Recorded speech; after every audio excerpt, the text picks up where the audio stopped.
In 1978, a team of Russian geologists have been sent to explore the most remote and isolated part of Siberia, which was completely unknown to people. As the helicopter flew over the boundless forests, they suddenly noticed something unusual. It was a clearing where you could see the vegetables planted. It was an obvious proof of human life. It seemed practically incomprehensible to geologists, because the nearest human settlement is about 160 miles away. Geologists decided to take a closer look at everything. When they landed, they immediately found more evidence of human life. Wooden handrails, a bridge over a river, and even more gardens. A little further, they saw a wooden shed. As they approached, shed doors suddenly opened, and an elderly man comes out, who, as it turned out, many years ago fled to the forests of Siberia with his family to avoid death. Welcome to the channel of interesting documentaries, where today I will tell you about the incredible story of a Siberian family, who, without any contact with the outside world, lived in the smoothness of Siberia for 40 years. If you want more content like this, don't forget to subscribe to our channel. And now, have a good time. Karpo Lykov lived in a sparsely populated region of Russia. He was a member of a religious sect called the Old Ritualists, which are Eastern Orthodox Christians who maintain the liturgical and ritual practices of the Russian Orthodox Church. But this branch of religion was banned, and its representatives were persecuted. Karpas decided, with his wife Akilina, son Savina, and daughter Natalija, who was 2 at the time, moved to a small town in Siberia, where his relatives lived and worked there. But one day in 1936, he and his brother were working in the fields near the village.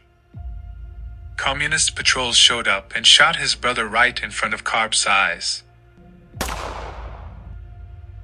Without waiting for anything, he returned home, gathered the whole family, and went to the dense forests of Siberia. They walked for 3 weeks through barely passable forests, together with 2 children and personal belongings. After covering a distance of about 160 miles, they reached the area where they decided to settle. Then they rushed to build a shed for themselves, where they could live. They built a shed that had only 1 room with 1 window. There was no furniture or wooden floors. However, they had a built-in stove that kept them at least somewhat warm during the long Siberian winter months. The weather conditions were harsh. In summer the temperature rose to plus 30 degrees, and in winter it fell to minus 30 degrees Celsius. The family grew potatoes, collected the goodness of the forest, and mushrooms. In 1941 Dimitrij was born, and Agafia 3 years later. It was getting really hard to feed so many mouths. They lived without any comforts. Children go to build traps to catch animals. It was only possible to grow food for about 3 months a year. However, in 1961, due to very bad weather, they lost almost the entire harvest. And there was even less food.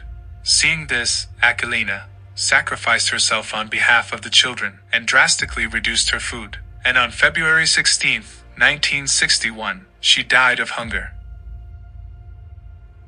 Only the father was left with a few children, who were trying to survive. They were discovered in 1978 by a team of geologists.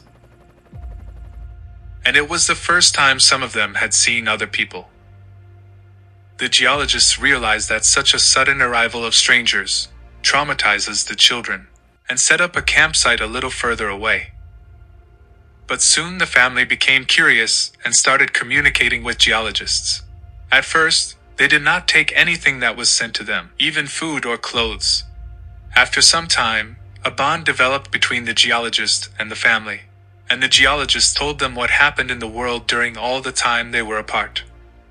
In return, they showed geologists how to survive in the wild.